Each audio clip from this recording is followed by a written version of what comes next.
Hey, welcome. In this video, we're going to talk about the 5 components you must have in every high converting sales letter. If you don't have these 5, odds are your success is very, very low. You must have all 5. Let's dive in right now and go over each one and make sure that you take notes and put this into practice. Don't just watch it and roll on. Let's put this to use and get those results that you're looking for.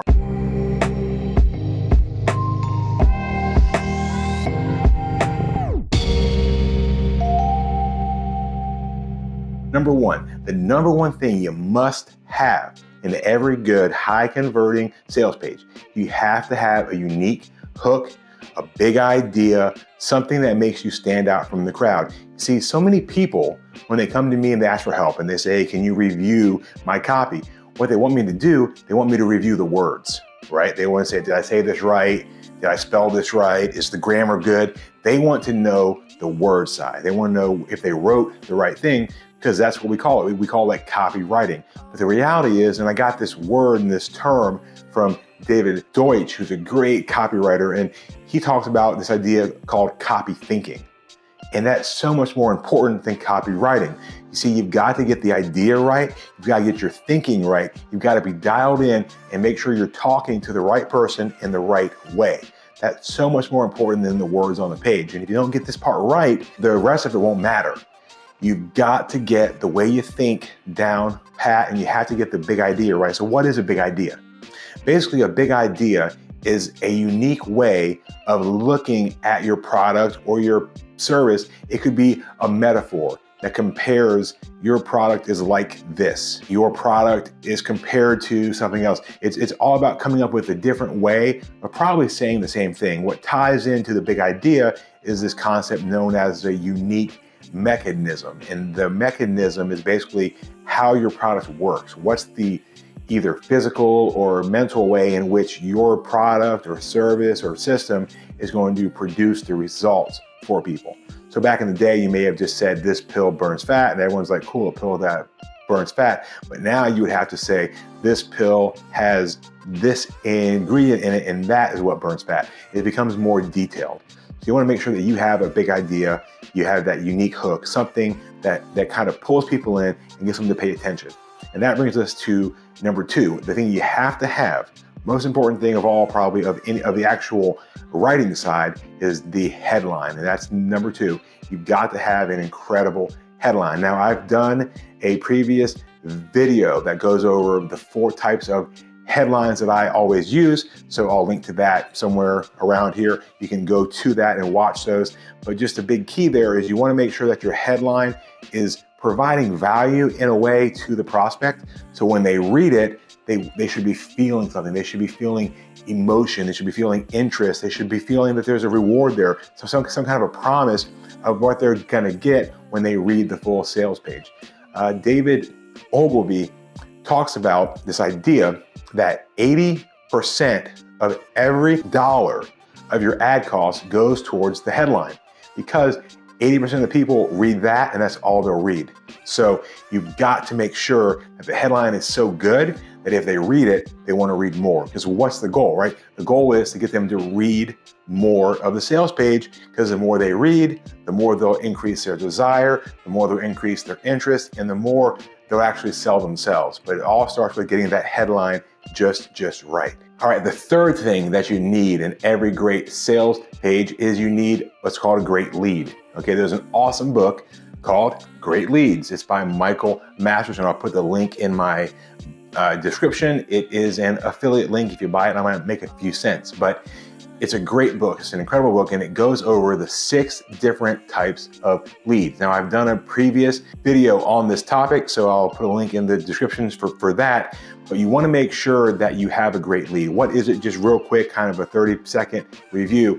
The lead is the opening part of your sales page. So you have your pre-headline, your headline, perhaps a sub, then you move into the start of it. And that's a big spot where people fall off, because they're like, this is boring. The worst thing you can do when you write a sales page is to be boring. It's the unforgivable sin. Never, ever, ever be boring. So what you want to do is, this is my favorite type of lead, which is, again, the opening of the sales page. You want to go ahead and just tell a story. It's so easy. If it ties into the headline as it should, it will do even better. But just start by telling a story.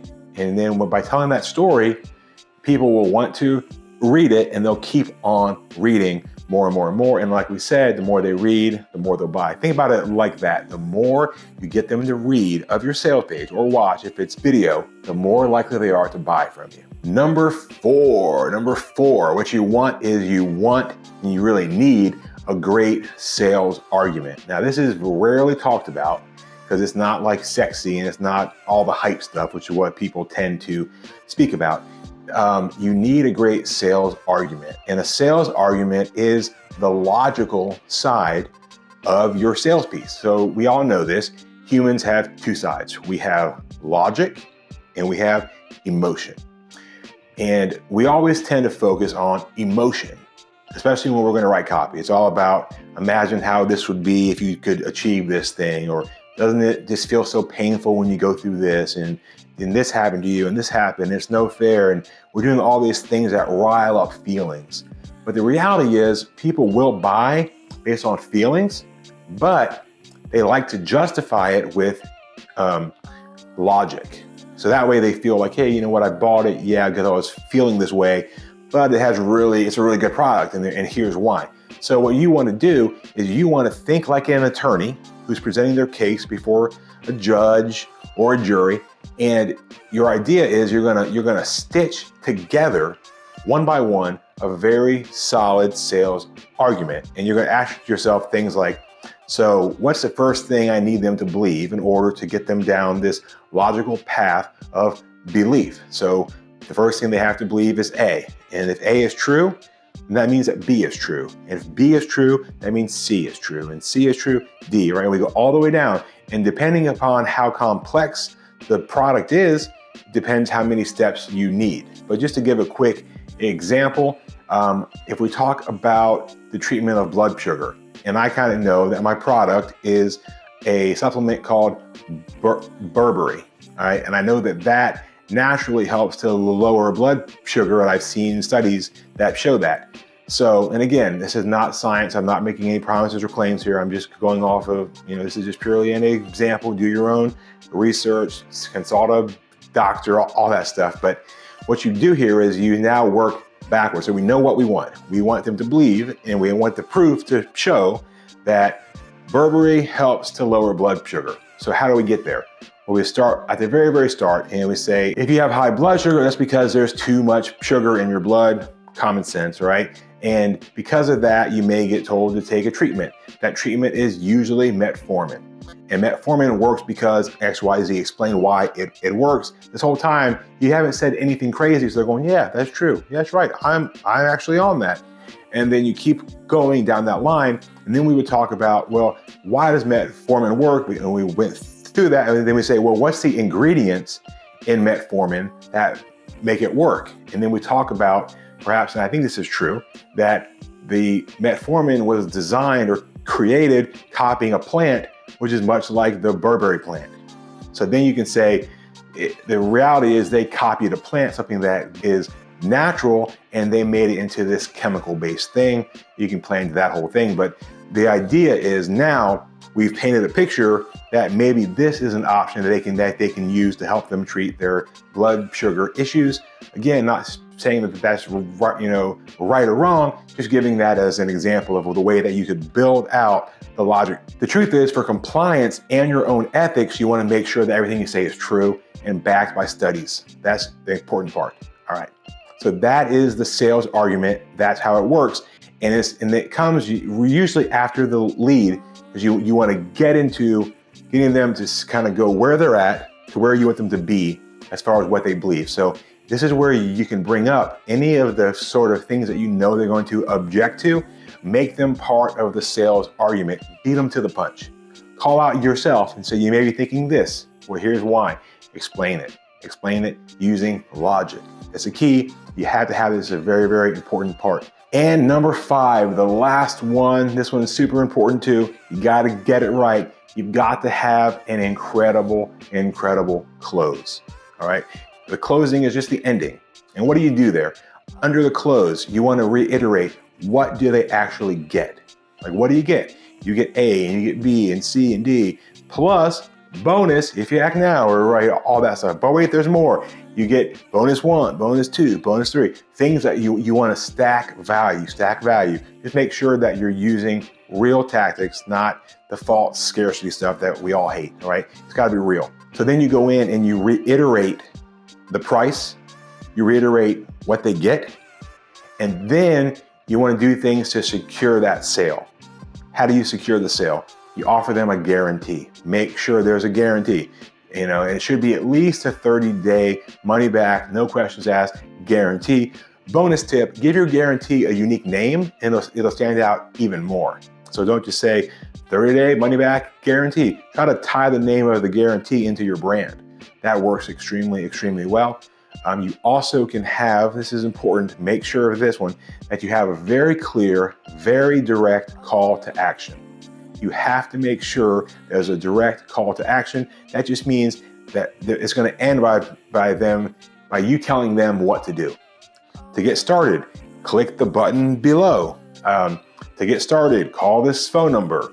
To learn more, fill out your name and email and click submit. Right? Be extremely, extremely detailed, because people are not paying attention as much as you think they are, and they may miss that part. So you want to make sure that's clear, that call to action. And then also you can always throw in a PS at the end, which helps to reiterate what you've been saying, or sometimes even add an extra special thing, bring back the guarantee or some other promise. A lot of people will skim to the very end and just read that part. So you want to make sure that it can stand alone all by itself. All right, so those are 5 key components that you should have inside every single sales letter. I want to thank you for watching. Now it's time for me to do a call to action. Here we go. Let's go. What I want you to do right now is look down there, see that button that says subscribe? I think it's in red. Click on it and subscribe to the channel so you can get more great stuff just like this one that you just watched. You also may want to like and share this with other people. And finally, if you're looking for a community that's free of people that write copy just like me and you, business owners, marketers, and copywriters, just go to copywriterbrain.com/community, and I'll see you there. I can't wait to chat with you here soon. Thanks for watching.